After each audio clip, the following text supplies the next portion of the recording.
when you're an editor-in-chief of a magazine, you're really guiding the entire ship with your publisher, and ultimately you have the final say, right? Right.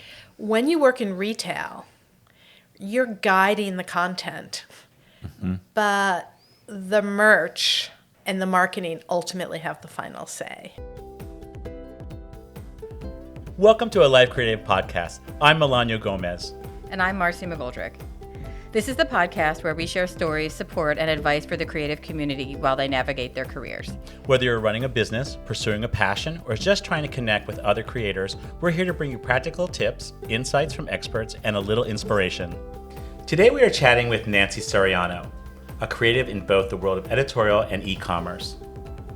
Now a head of content and partnerships at Perigold, she brings a storytelling lens to luxury home furnishings, helping customers navigate a vast selection of products with an editorial slant.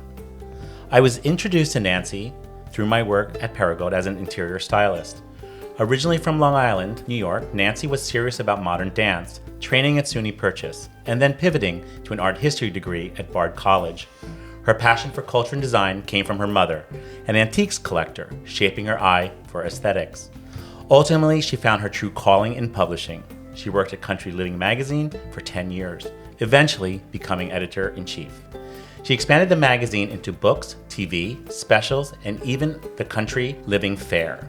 She developed partnerships with the likes of QVC, Lane Furniture, and specials on A&E and HGTV. Now at Perigold, Nancy merges art and commerce. She crafts digital storytelling that resonates with an affluent, design-savvy audience. We're so happy to welcome Nancy to the show today. So Mel, why did you think it would be good to have Nancy on? You know, I work with Nancy. I knew of her reputation when she was at Country Living. I knew who she was, but we never met. So when we were introduced at Perigold, I was about to do a job. She said, I've always wanted to meet you. And I said the same thing. And so we immediately got on. We come from the editorial world, going into the retail world. We think the same. The ideas flow the same way, similar to like you and me when Right. we're talking about things. I love doing that, that kind of work. And when there is that editorial slant, it always influences me, and it's more inspiring for me. When it's probably also, you don't get to do that as much when you're working with product, and it's interesting that it is a product company, but you feel like because of what Nancy brings to it, you kind of get a little sense of how it feels a little more editorial. Yeah. And you'll get a sense of that after she sort of describes her role and what she's doing. And she's been able to parlay. I do think for a lot of people, it is, for people who were in publishing, they don't necessarily know where to go next. And she seems to have an interesting story as to how she made that gradual progression from editorial into really kind of editorializing product as a focus, which is, I think, is valuable information for people. Yeah, she's going to sort of tell us those steps as well, which is exciting. Okay. Nancy, thanks so much for joining us today. I'm so excited to be here. So we wanted to start at the beginning. You grew up on Long Island. I did. I did. And how did you kind of get to like a creative existence in a way? My mom was passionate about design, and I think she was a stay-at-home mom. I have two siblings, so she raised us at home. She loved design, and our house was very decorated in that it was just a lot of different objects and layers and different periods. She loved particularly Asian design and art, and I think had she been a different person or grown up in a different era, she probably would have worked as a designer or for a design company. So from an early age, I would go with her to antique shows and flea markets. With more of a slant on that she loved antiques and she loved antiques and she was a great shopper. Yeah. And I think that really infused in me not only my love of design, but my love of shopping and product and just how you layer it together. And did she design her home? She did. And she had a great eye. And you were artistic but you had mentioned that you were... I was a dancer. Yeah. So it's interesting because we grew up in Long Island, and I think the expectation was that my sister and I would like marry doctors and, or lawyers, and my brother would become the doctor or lawyer. And we all pursued very creative endeavors. And so I was a dancer and went to SUNY Purchase, was in the dance program there, was very serious. When I was a teen, I was accepted to School of American Ballet, almost went there, which is the school for city ballet. So, and my parents were also big opera buffs, so music was always a big part of our house. So I think between that and dancing, I loved music and just a creative environment. And I sometimes think that by being a dancer and being very aware of space and moving through space, especially when you're performing, helped me with interior design, thinking about space. It's not a direct thread, but I think there's some kind of layering of someplace of that. So you stuck with it? You stuck with dance? Well, I stopped dancing. I didn't finish at SUNY Purchase. I stopped dancing. I had a pretty bad knee injury. And I think... That early on? That way. Yeah. And I think even if I hadn't had an injury, I was always curious about studying other things. I mean, so when I told my parents I wasn't going back and I didn't have a plan, I just knew intuitively I didn't want to go back. They were like, okay, let's figure this out. And I remember thinking, their kid is coming to them 3 years after college saying, I don't want to continue, and I'm not really quite sure what I want to do. And they're like, okay, that's cool. We'll work with that. I would have been dead. I literally would have been. And but as a parent, that always stuck with me, because my mom used to say when I went to Purchase, she was like, you need to pursue it because you don't want to be in your 30s and look back and say, I should have pursued that. So I did pursue it, and then I realized as much as I loved it, it wasn't the life I wanted to pursue. Right. And I think that's what's tricky with a lot of, especially careers that are a little bit off, not the normal track of what people do, is you don't really have a sense of what it is until you start really immersing yourself in it. Exactly. And I fell into magazine publishing in a very indirect way. Okay. I grew up with magazines. I think I mentioned this. The big thing in our house was the New Yorker came through the mail slot. It was my brother and I would fight over it to look at the cartoons. And my mother was a big Vogue reader, and we would read it together in the evening over coffee. I love that you were looking at intellectual cartoons where you had to think. I think I was still reading Heathcliff and Nancy and Sluggo. It's not to say I wasn't reading those things either, but it was just there was something about those cartoons that we were just they were somehow we knew that they were smart and cool. Yeah. Okay. So junior year, you transferred. Oh yeah. So I transferred to Bard. Okay. I studied art history. Okay. At Bard, you have to do a senior thesis project. Okay. So I did my project on Lewis Hines' photographs of the construction of the Empire State Building. And I loved that because I always loved photography. My brother was a big photographer. When we were younger, we had a dark room in the basement. With the architecture of the Empire State Building and how that was constructed, that was new engineering and new design, and those images of the workers really at the end of it still freaks me out. Is incredible. Eating lunch. And there were certain workers who were Native American and they, for a variety of reasons, didn't have that fear in the same heights. way. I read that. Yeah. And so that's why you see a certain percentage of people who built the Empire State Building from that community. Yeah, it's amazing. Did you move to New York? I always thought about living in another city. I always wanted to live abroad. I thought I'd go to London because there's no language barrier there. But I just ended up in New York. I mean, I never thought about living anywhere other than New York if I was going to stay in the United States. Yeah. I mean, I love the idea of living in another place, but my work or personal life never brought me to another. What did you do when you first came? Did you get a job? So when I first came, I ended up somehow doing the props for True West with John Malkovich, Okay. Kara. I mean, I'm really dating myself now. Now, how did you get into that? Oh, it was like knowing this person who knew that person, and it was being produced. And at the time, I was really thinking about going to school for set design. Okay. But I'm really bad at rendering and drawing And but this is predating SketchUp. Yeah. At that time, you really had to be just at a very particular level to be accepted to like a good program. And I knew I would never get to that level. Right. But did that fascinate you because, that you did do ballet? Were you staring at? I think it goes back to that thing I was saying before about design and space. Yeah. So what can seem like a large stage when you're actually on it is quite Can get small. quite small. But at any rate, so I did this props for 2 West. I had no idea what I was doing, but we needed an avocado green refrigerator. And I remember being in the courtyard, in the backyard of the Cherry Lane Theater, spray painting these 2 refrigerators avocado green. So that was an amazing experience. I loved it. And I think after doing that, I was like, I want to work as a stylist. Yeah. I want to work with creating narratives through environments and photography. How was it like? What was it like meeting both of them?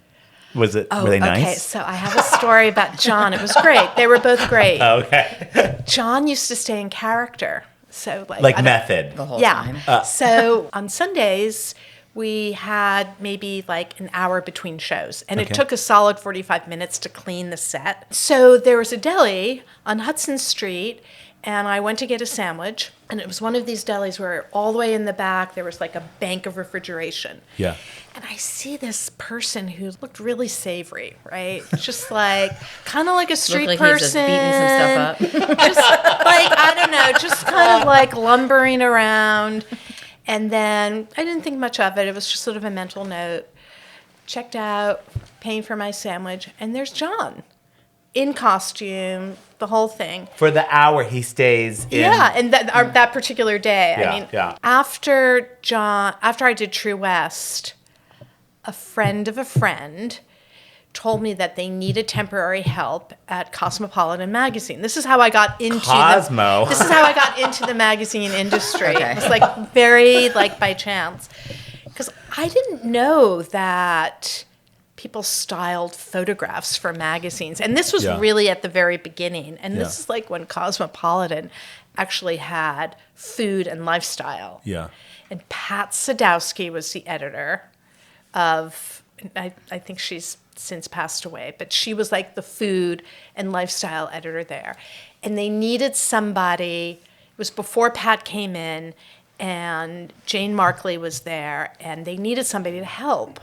And so my friend said, Nancy, why don't you go help them? It'd be great, you could learn about it. And so I remember going up to the Cosmo floor, and I expected everybody who worked there to have like big hair and wearing like bustiers, because that's what their covers were like, in the late 80s, whatever, 90s, like Hope your hair, hope you win. And they were all such a lovely group of people and so nice, and nobody had big hair. And I remember Helen Gurley Brown came up to me the third day I was there, so gracious. She introduced herself. She said, "You're new here. I haven't seen you." And I just remember thinking, oh my gosh, that's Helen Gurley Brown. She's so gracious and lovely and professional. And that's how I got into magazines. And then Jane went to Country Living and then hired me as her assistant. I see. And then I was at Country Living. I left for 3 years, worked on a series for Time Life Books on American country design, which was like going to graduate school in 3 years. I loved it. It was fabulous. And then I went back to Country Living as their home and architecture editor. Oh, okay. That title. And did all these big projects with like Kitchen and Bath Show and the American Plywood. We built houses and big sets, and then I became editor-in-chief. And you're not only responsible for just the magazine, it's the other things that they want you to be part of, events and press and all those things are part of the job. And working really closely with your publisher and your business manager. But I loved it.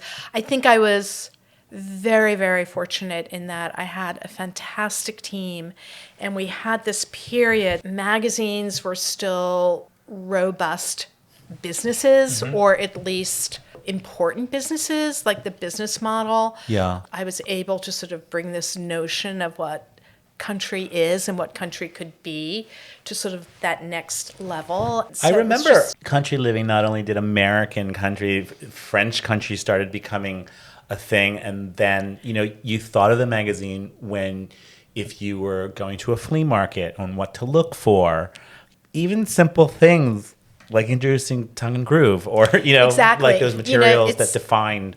Yeah, the thing. it's funny because I was just at Round Top, and I was there. Explain Round Top. Yeah. Okay, when you so this will loop into Yeah. Yes. what you're saying. So Round Top is an antique show like Brimfield in that it's multiple shows and multiple dealers within those different shows that exhibit for a specific period of time. So Round Top is in Texas, in a small town called Round Top, Texas, which is in the hill country. And it's kind of like equidistance between Austin and Houston. Okay. So it's about an hour and 20, an hour and 30 minutes from each in the hill country. Really beautiful, beautiful country.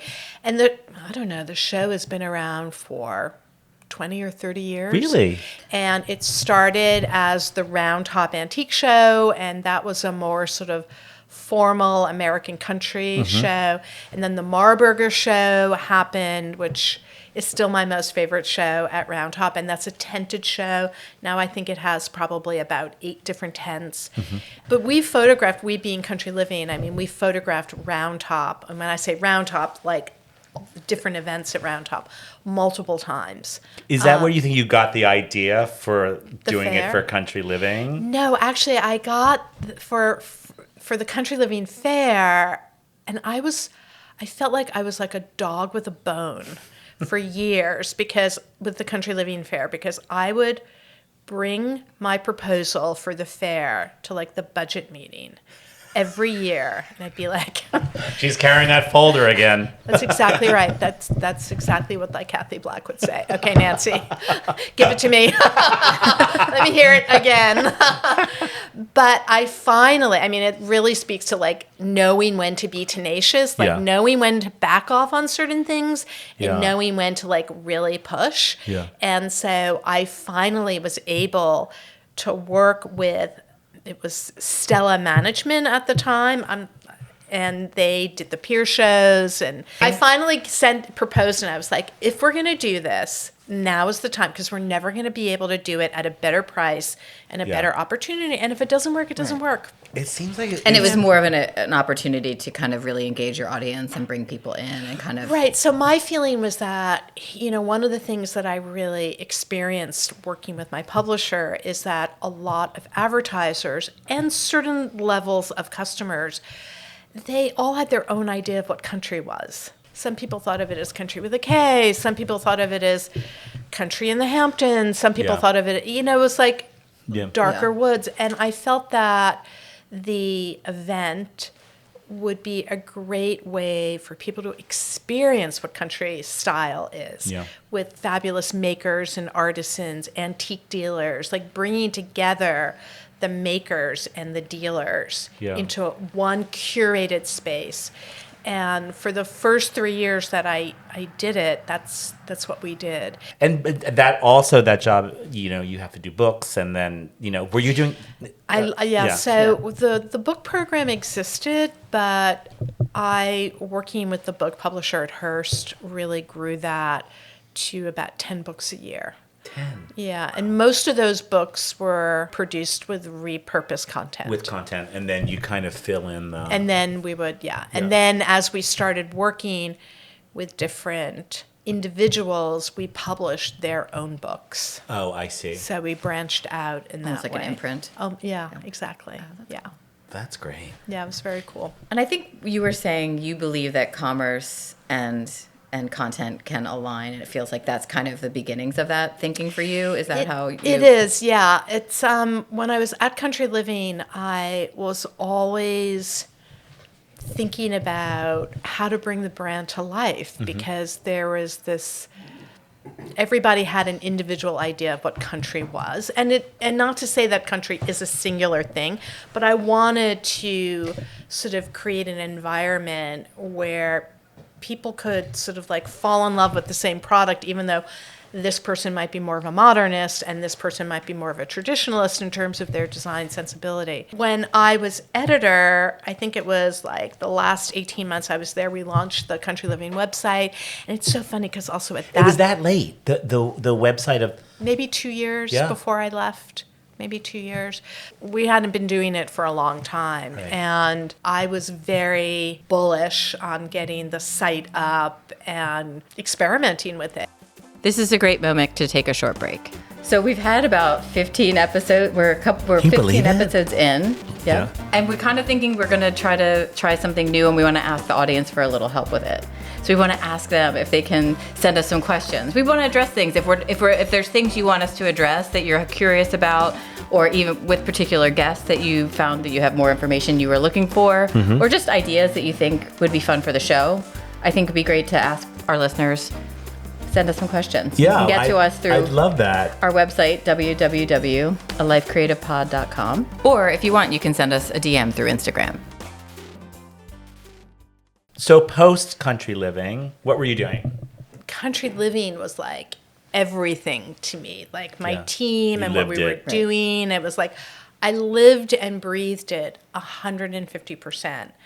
So when I was no longer part of that, it was kind of like I had to really sort of think about what I wanted to do and not so much redefine myself, but define what I wanted to do next. Right. And at that time, there was magazines where they didn't know what was happening with digital.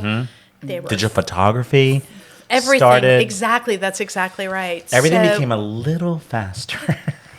And the other thing also that I noticed was because I came from country living, there were certain brands that wouldn't consider me for certain magazines Right. because I was too country. Right. You Right, know, right. and that's another thing that I think has changed, at least for me, is that like I always loved design, and I Yeah. viewed Right. Country Living as a book that was really about American design. Yeah. It's just like the diversity of American design rooted in the country or originally from the country. But so I took about probably six to 8 months off, and I immersed myself in cooking and baking. I baked a cake at least once a week. I wanted to perfect, like I was thinking about doing a cookbook, and I was doing all these recipes of yellow cakes with orange frosting or party frosting and chocolate, you know. And of course my son loved it because like he'd come home after school with his friends and it would be like, "Did your mom have a cake?" And then I did take a job working for a book publisher Okay. who was one of the largest global publishers of craft. And I did that job for a year, and that was not a good fit. I was their publishing director, and I did bring in a couple of great makers for them, but we had a very different viewpoint on pricing and, you know, Yeah. with books, and it was owned by a private equity firm, and the Do budgets- you think it was considered niche to do a craft book at that time? No, they were like the They were largest fallen publisher of it. globally of craft books, but a lot of their craft books were It had to very sit in a certain- instructional and Oh, not really okay. good looking. It wasn't like a Clarkson Potter craft. Okay. It wasn't like a Potter craft. The Time Life wiring series. Yeah. So Yeah. exactly. It had to be a certain format. Yeah. It had to Right. be a So certain, they brought me on to change that, but you know, they only wanted to change that up to a point.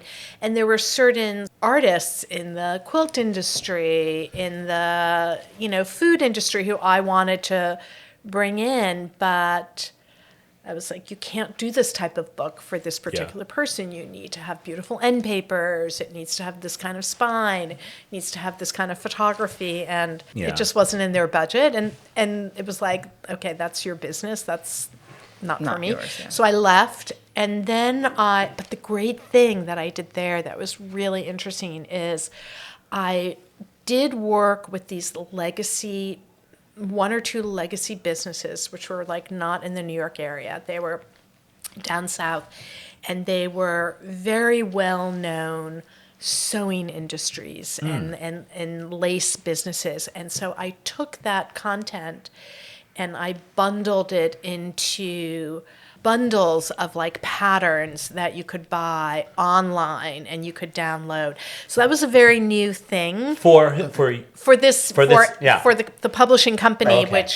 which owned these sort of very niche businesses down south.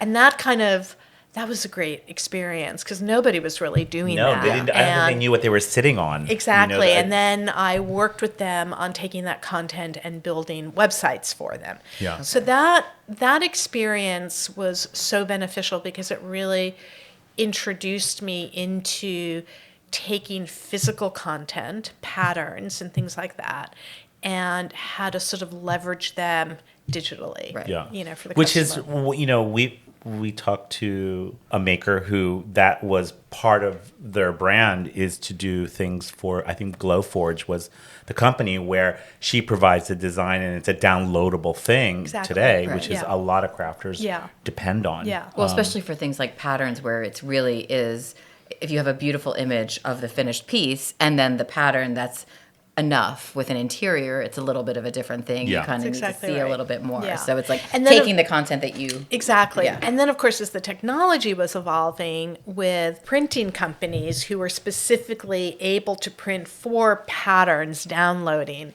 it's sort of, they all really kind of were rolling up into the same objective. Right. You worked on a book. I saw it on Amazon, by the way. And were you a collector of jewelry at the time? Was that, Yeah, so I love jewelry. Mm-hmm. My mom loved jewelry. I have a lot of Yeah. No, I love your... stuff from her. Yeah, so these are, sorry for the jingles. We love the folly. Love it. More More jingles. more jingles.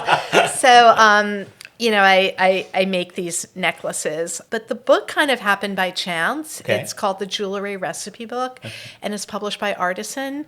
And at the time, I was consulting for Workman Publishing. Okay. And I was just working with them, looking at their assets, because Workman had a very robust maker and craft line, division of Workman. And at the time, the flower recipe book had just come out, and Leah Ronan, who's now, I think, the head of Workman and all of the Workman imprints, was the head of Artisan Books. And I just thought the flower recipe book was such a beautiful book and such a cool idea that you take one type of flour and you have 3 different recipes for it. The first one is super simple. Maybe it's just like in a particular type of container. Yeah. Then the second one is maybe 2 or 3 components of something, some kind of live matter. And then the third recipe is much more involved. So I submitted all these different ideas to Leah. Did you do layouts or did you sort of just talk it through? No, first I just did a Word doc of, you could do all these types of recipe books. And she said, oh, I really like the idea of the jewelry recipe book. And so I put a doc together, like a slide doc, with just an example Like a mini of deck.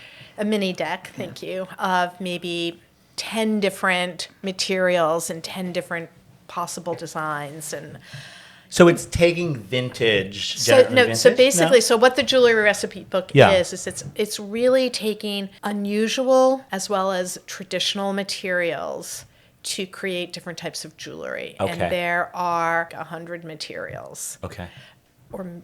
Because there are over, I shot with James Ransom and we shot over 350 images. Wow.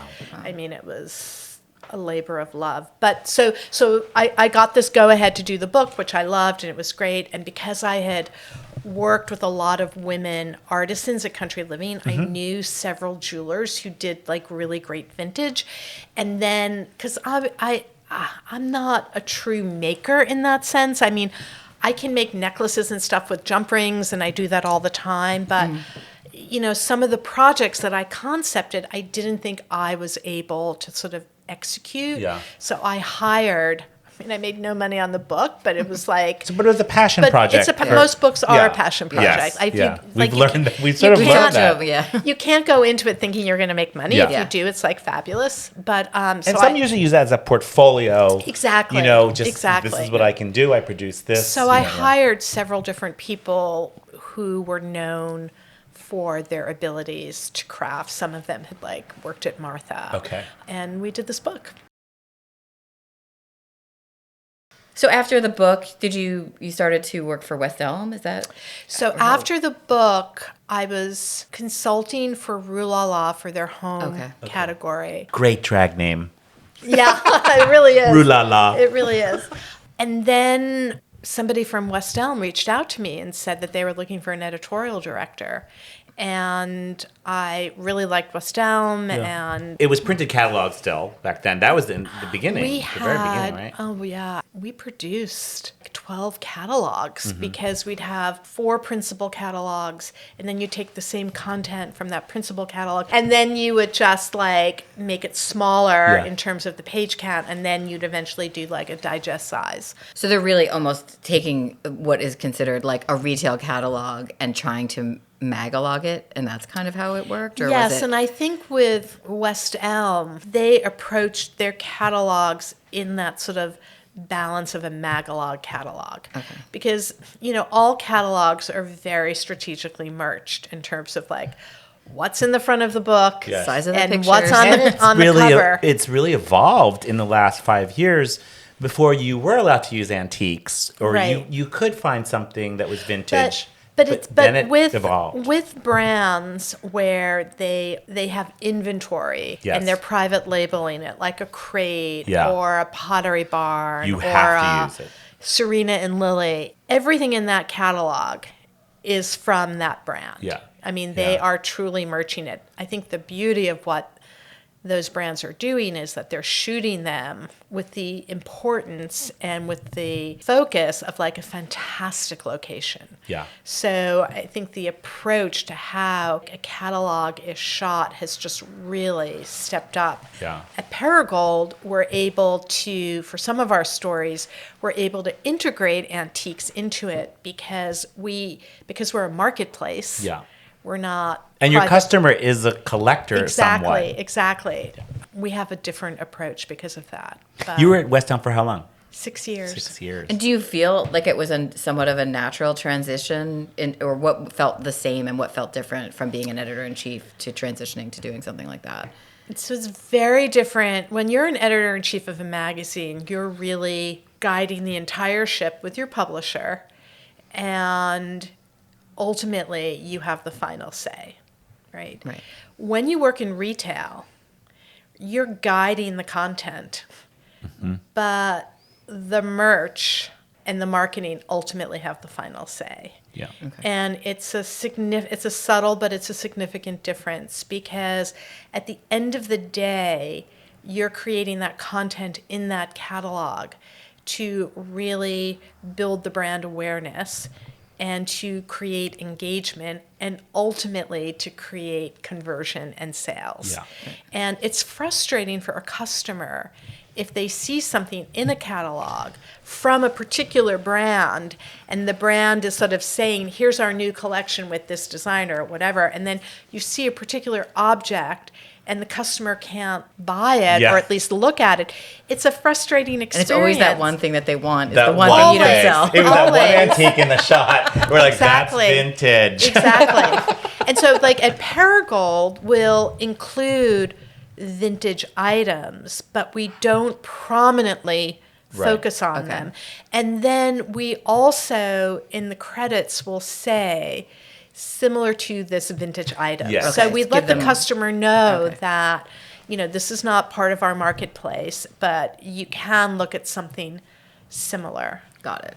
How did you get the Perigold? Okay, so what happened? So I'll just tell you. I'll just back up a Yeah. little bit Yeah. more because one thing I didn't say is before I went to West Elm, I did a 6-month gig at One Kings Lane, Okay. and I launched their craft artisan line, and that was an amazing experience. And I think that experience really taught me so much and kind of enlightened me about content and commerce. Yeah. And where, how, and why they can come together, and where, how, and why they really should be separate.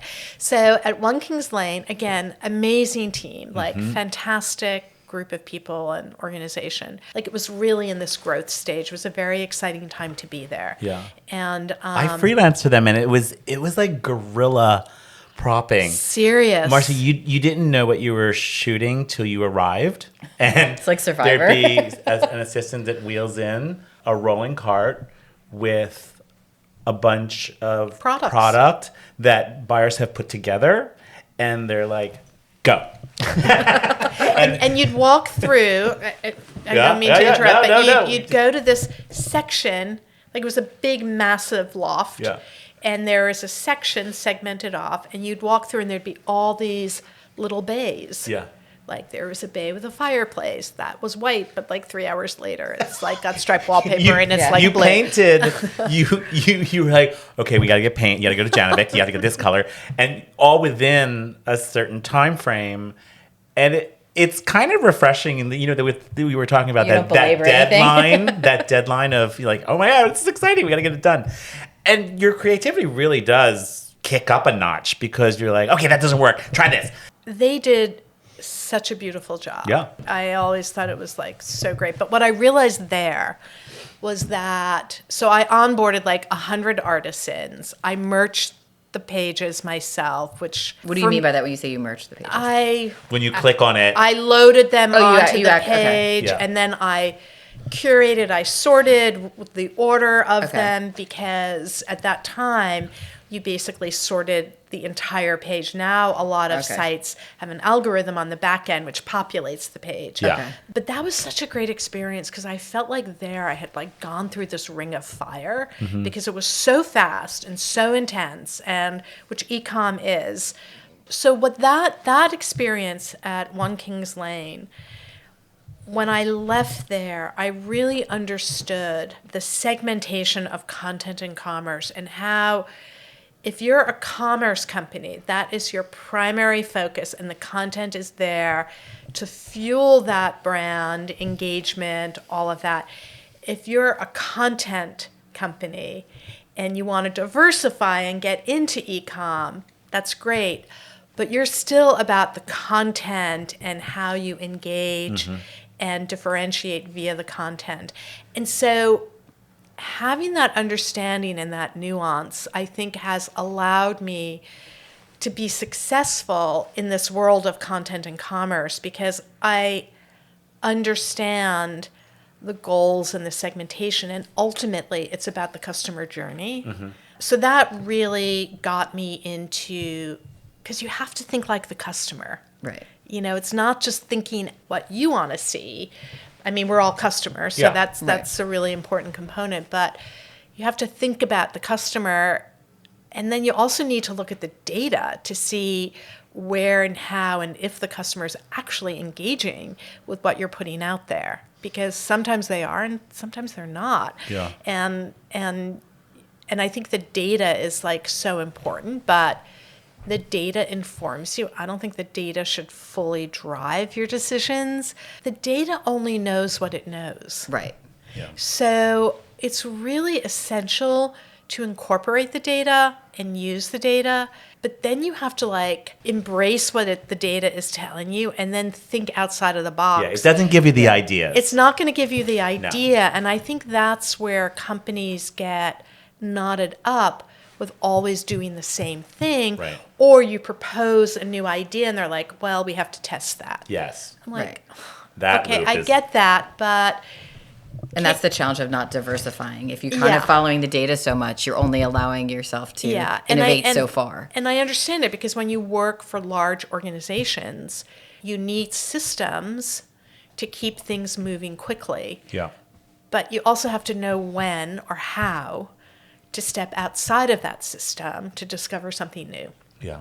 And that's not always easy. So how did you come about to Perigold? I was actually about to start a contract with a company to help redo their website and their content. And I got a call from Perigold asking if I was interested in this opportunity. And I knew about Perigold. Yeah. But I said, well, it sounds really cool, but I'm not moving to Boston. And at the time, they being Wayfair, Perigold is owned by Wayfair, they were still, doing remote hires. And I thought the team was really great, and they offered me the job. I loved the brand, and I really loved what the brand was looking to do, this marketplace of premium suppliers, luxury products, focused on quality, service, breadth of assortment. The heritage brands. Original brands. Legacy, original product. It's why when I got approached to do it, I was so excited for just those reasons.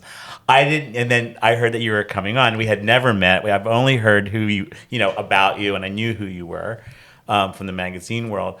But I was really excited because that marriage of editorial helping retail is something that you do exceptionally well. Part of the challenge, which I like, is, the beauty of Perigold is that it offers so much great product. But the challenge for a customer is that it offers so much great product. So when you type in, you have to really, in addition to search, from a content BOV, you really want to sort of help the customer understand, well, here's the breadth of assortment, and then that customer who is maybe more mid-funnel and they're looking for a specific category. What's a mid-funnel? So in the world of marketing, you have your upper funnel, mid-funnel, and lower funnel. And I'm sure there's some marketing MBA out there who's going to think I've really trashed this definition. But for the average Joe. But so the top of the funnel is really brand awareness. People recognize the company. You want to define what kind of content is the right kind of content that puts your brand out there with your key sort of messaging proof points. Okay. Right?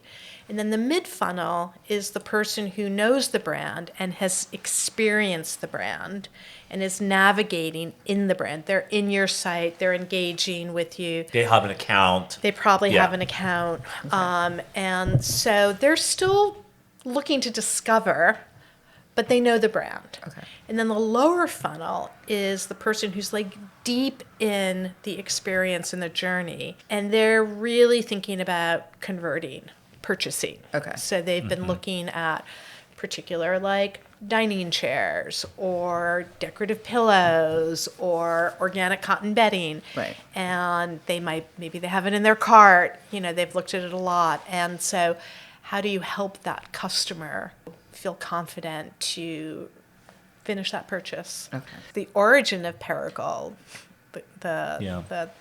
the reason for it to be was this idea of pulling back the curtain on supplier products that were traditionally only available to customers through designers. Or the D&D building. Right, which exactly. is the design to the building. trade. Yeah, to the trade. Yeah. So, Perigold was really the first at its level to have that concept and go after it. Yeah. And so to your point, if you're a design enthusiast and passionate about design, and you've heard about Century or a Vanguard or a Chaddock product, historically, unless you went through a designer, for the most part, you would not be able to access that. Perigold is opening 2 physical retail stores this year. Okay. We're opening in Houston, and then we're opening in West Palm Beach, and it's very exciting on multiple levels, but I also think it's great because the customer will have the ability to sit in that physical, Century or Chaddock sofa and really,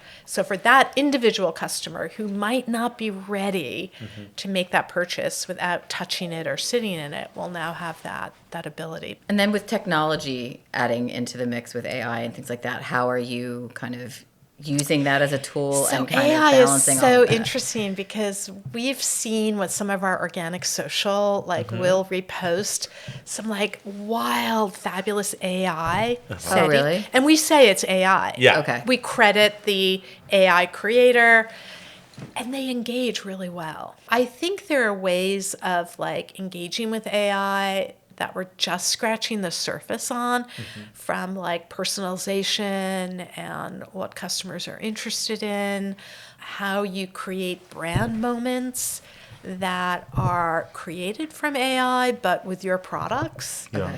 I think from a language and copy perspective, I think it's harder there because I do think it will cannibalize certain types of jobs. Is it interesting to work with younger people who have been trained in it? AI is so new.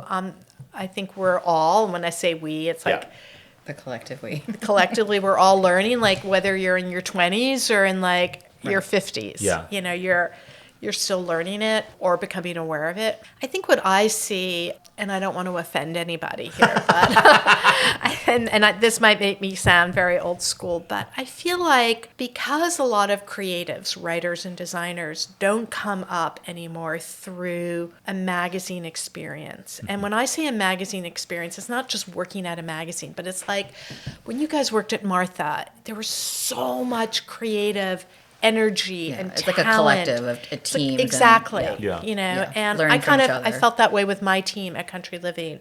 And even at West Elm, we had I had a great team there as well. Have a great team at Perigold too. But,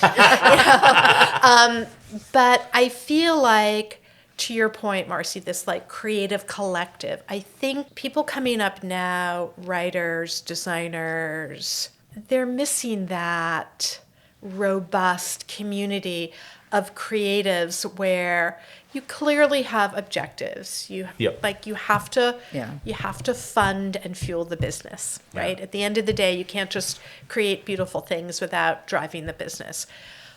But there's so much opportunity to do that within building a business. Yeah. And I think because certain businesses are segmented different ways, your content team is over here and your creative team is over here, and they don't always come together. So I think that's an opportunity that I think a new generation of creatives who are going into retail are kind of missing. And honestly, I don't know if it exists anymore in magazines in the way that it did. No, I don't think it does. I think a lot of people are creating less content. Exactly. In general, like in groups. Right. I think it's more individual. It's like what you were saying about like social media. It's like getting and borrowing and sharing with other people as opposed to creating as a team for something specific. Exactly. I mean, maybe you have it at like a magazine like Cabana or something. Right.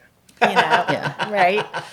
Well, I immediately got on with you because we both came from the editorial world. Yeah. And that syntax that you're talking about happens when we talk about projects together.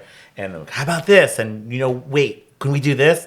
And I think that is a really important component for the originality of a brand. Well, for passion and motivation too. For passion, I feel like yeah, that absolutely. when you see passion in somebody else, it just gets you excited and motivates you. But maybe people just find it a different way. And I think the challenge also with e-com is how do you bring together that visual impact and that passion and creativity while really hitting the needs of the product and the business? Right. And it doesn't seem complicated. Yeah. And in some ways it's really not complicated, but it's very nuanced. As you were describing it, I was like thinking, it's like a marriage counselor. Kind of, because Well, when you think about it, when you're an editor-in-chief, you are dealing with the editorial creative part, but you're also dealing with the publishing part, which is the commerce part. So Exactly. that has taken you through your entire career of having to do the corporate and I part. always viewed my publisher as a partner. I mean, I was very, very careful and aware of like the church and state of media, but I did believe and feel that there are naturally organic ways to work with advertising partners because probably 50% of the people advertising in a magazine are the products you want to feature anyway. Yeah. Right? Yeah. Otherwise, the best of the best, yeah. Otherwise, there's a real disconnect. Yeah. But those ideas I love. You come up with the idea of something that isn't really, it's not a trend right now, but how about this? Let's choose.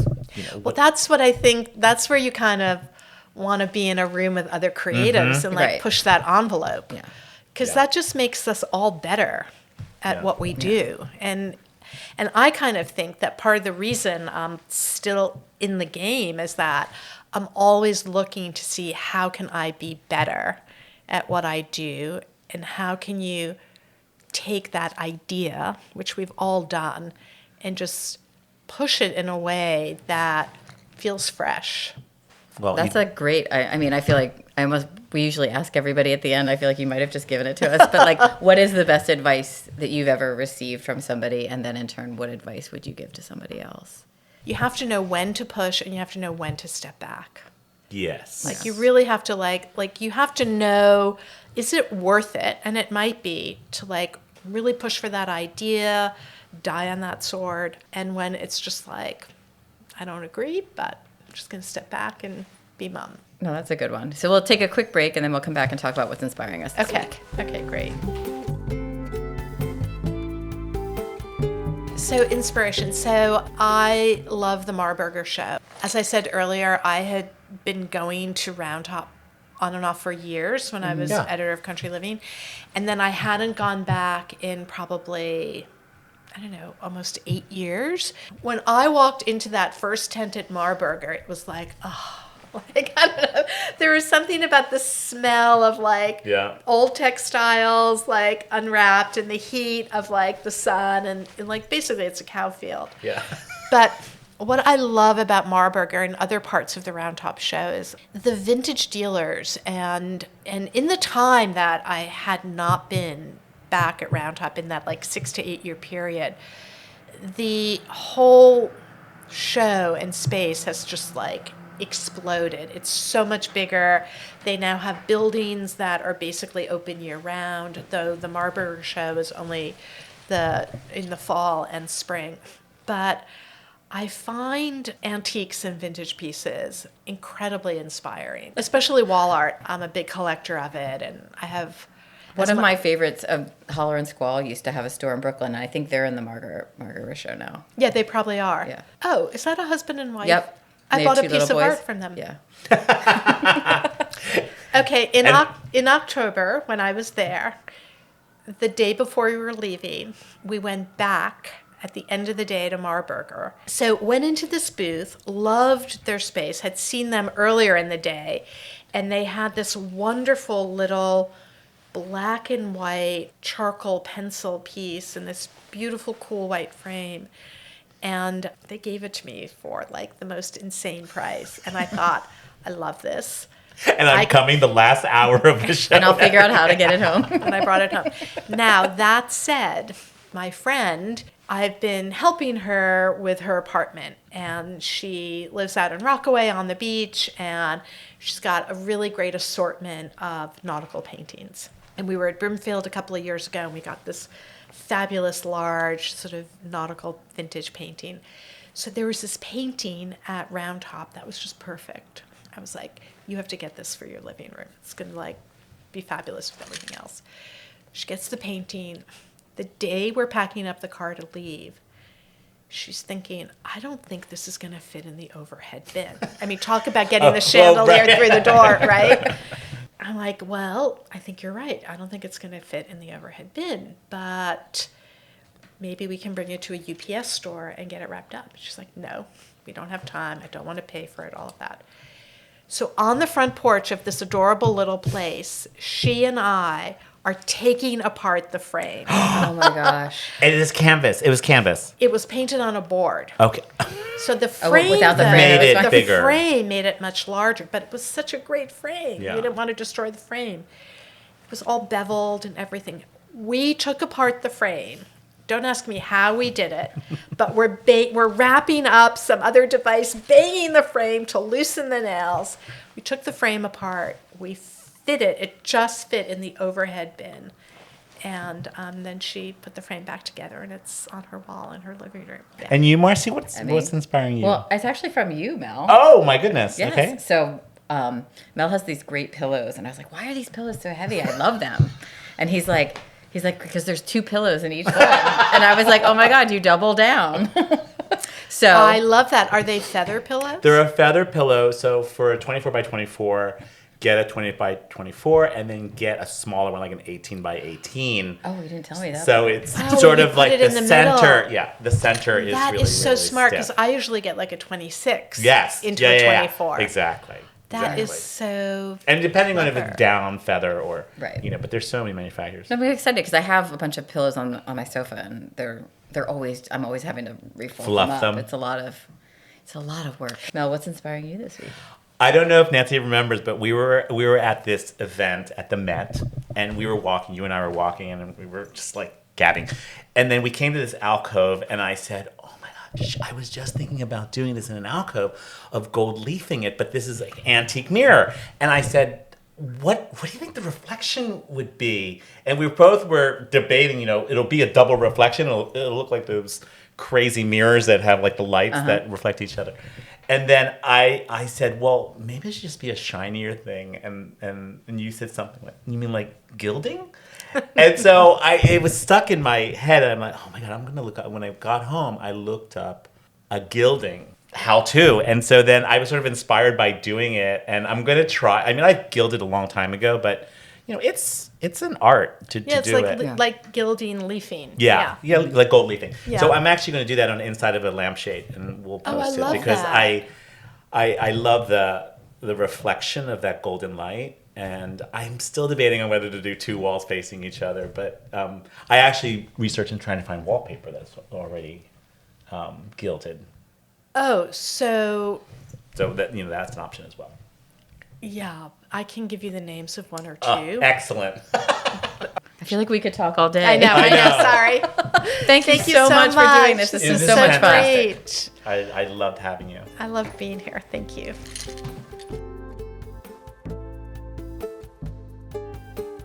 If you'd like to explore more of Nancy's work, be sure to check out the show notes and visit our website, alifecreativepod.com, for additional information. And as always, thank you for tuning in to A Life Creative. If you've enjoyed this episode, don't forget to like, subscribe, and leave us a review. And please share it with a fellow creative. We'll see you in the next episode. Our producer is Chris Kangas. Our theme music was composed by Pierce McIntyre. And a special thanks to all the amazing people at East 10th House Studio.